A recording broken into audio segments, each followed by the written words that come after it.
So at one point in 2001 or 2002, Mike actually raised a significant amount of money to host a national conference on initiative and referendum.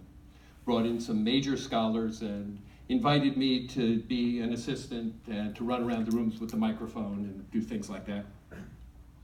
So there was a lot of talk about Switzerland and a lot of talk about how their democracy is so dramatically different and more direct than ours. I then went to the BN meeting, and while in Geneva, I would talk to everyone I met who was Swiss about direct democracy and what it's like. And the Swiss people, in my experience then and since, have much more of a sense of what it means to be a citizen. There was one man I met who was retired. He was born in France, had married a Swiss woman, and spent his whole life in France. And it was only at the age of 65 that he was eligible to apply for citizenship. And they sent people out to interview his friends and his former employers. And he told me about that process and about periodically they would get an initiative in the mail and they would discuss it among themselves and send their ballots back. And if an initiative qualifies in enough states, it can then be voted on nationally. And it's a very complex process, but fascinating. And obviously here in the US, we have nothing like that. As I mentioned, 24 states in the District of Columbia and many local jurisdictions do offer the initiative, where citizens can put something on the ballot. So before I continue with my ideas about an initiative here in the US, 4 years ago when I gave a plenary talk, I began with a sort of joke that I first heard told by someone who was a member of a well-known religious group. And they would tell it about themselves. And I thought it applied to our meetings and what I experience here. And forgive the macabre premise, a group of people are flying on their way to a conference on their chosen topic. And the plane blows up and somehow they all find themselves standing around together in an unknown land. And they begin to debate, how could this be? Where are we? Is this some kind of heaven? We never believed in heaven before. And before them there's a road. And so they start heading down the road and they come to a fork in the road. And there at the fork in the road is a sign. And it says, to the right, heaven, to the left, lectures about heaven. And they went to the lectures. And so the question before us that I posed 4 years ago is, are we going to just go to the lectures or do we want to really get to heaven? And sometimes at these meetings, especially in the early years, it felt like it was just academics talking about economics and policy in a very abstract way. And over the years, it's become much more activist and engaged, and that's been a wonderful transition. And both of our people here today with me illustrate that. So over the last 5 years, I've been writing and am just about to self-publish, a book called Basic Income Imperative, which I've really written as an organizing manual. And the appendix includes a lengthy history with lots of quotes about basic income and material that activists can use in your organizing. And while working on that and thinking about different strategies and practices, I began to reflect again on the idea of a national initiative or local or state initiatives. And initiatives are powerful. Before I continue, I'll give you my prop. From that conference with Mike Gravel, one of the people there ran a nonprofit on the idea of citizen initiatives. And so he gave us t-shirts. It says, I'm a citizen and I'm in charge. And I think that's an attitude that we all need to embrace, that our elected officials work for us. They are supposedly public servants.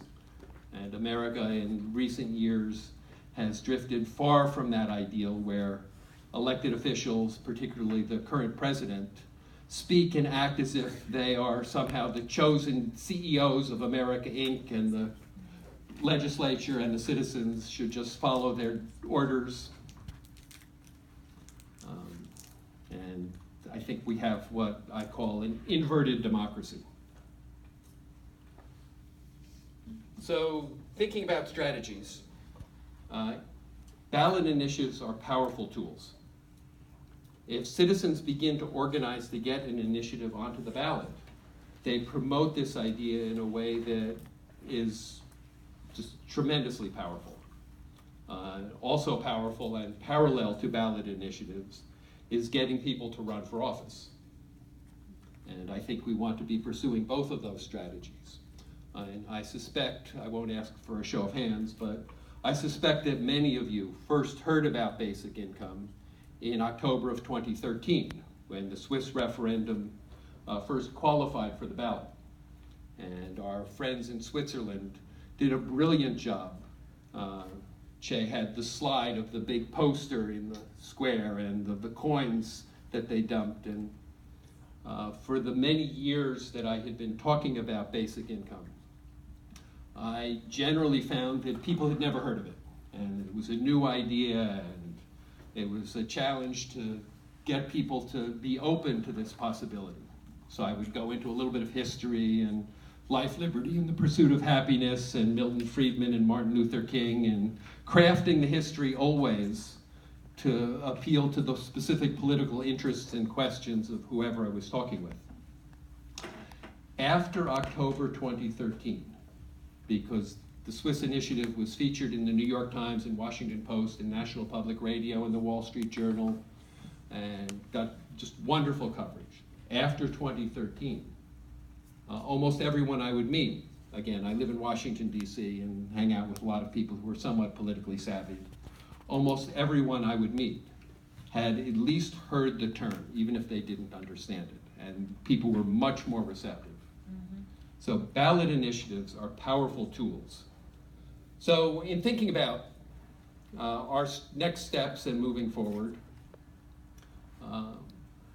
in the states that allow ballot initiatives, I want to propose that we begin looking to not only recruit candidates to run for office, also to begin crafting initiatives that could be placed on the ballot so that we would be out doing the kind of signature gathering that Ping and Che talked about, having these conversations one-on-one with people in our communities. In most states, a ballot initiative, states have to balance their budgets every year. Cities have to balance their budgets every year. So if you're proposing a specific initiative, you're going to have to talk about financing, and it gets very complicated. But you could present an initiative that's just a broad principle. We call on our state to affirm that everyone has a constitutional right to life, liberty, and a basic income so that we can afford food and shelter. And to make it very clear, patriotic, and forceful so that it can appeal to liberals and conservatives and the people who are anti-political or apolitical, which in America is close to a majority. In this most recent election, turnout was only 55%, the lowest in more than 20 years. In non-presidential elections, turnout is often 30% or even much less than that. So when I was first crafting this talk and thinking about places where initiative strategies might be particularly effective, just from an idea marketing perspective, I began to reflect on what we would call our initiatives. So in California, for example, it might be called Cal Cash, and saying that everyone should have, at least every California resident should have some cash. For an Alaska program, the obvious choice would be PFD Plus. And I've actually talked with many activists in Alaska who, every few years, the state legislature tries to raid the permanent fund. And there was actually a state ballot initiative in 2003 or 4 when they were trying to raid the permanent fund. And there's a new push to do that. So what I said is, look, it's time to stop playing defense on the permanent fund and come up with a bold strategy for PFD plus, saying, no, we're not going to just have some dividends from oil. We think that all common assets should be included, and that all the monies that go to the state from the federal government should be distributed as kind of basic income.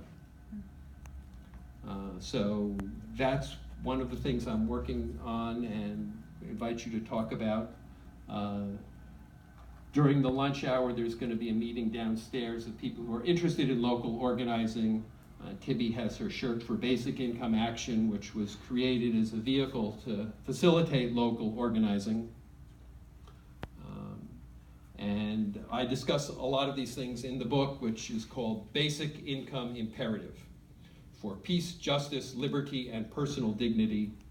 And I had hoped to have it out before this week. It will be out within a month or so, published through bookbaby.com. And I will find a way to let you all know, and I hope you will all buy multiple copies to give out to all of your friends, or as an ebook or as a printed book. And I look forward to continuing this conversation over the next 2 days and beyond. Thank you.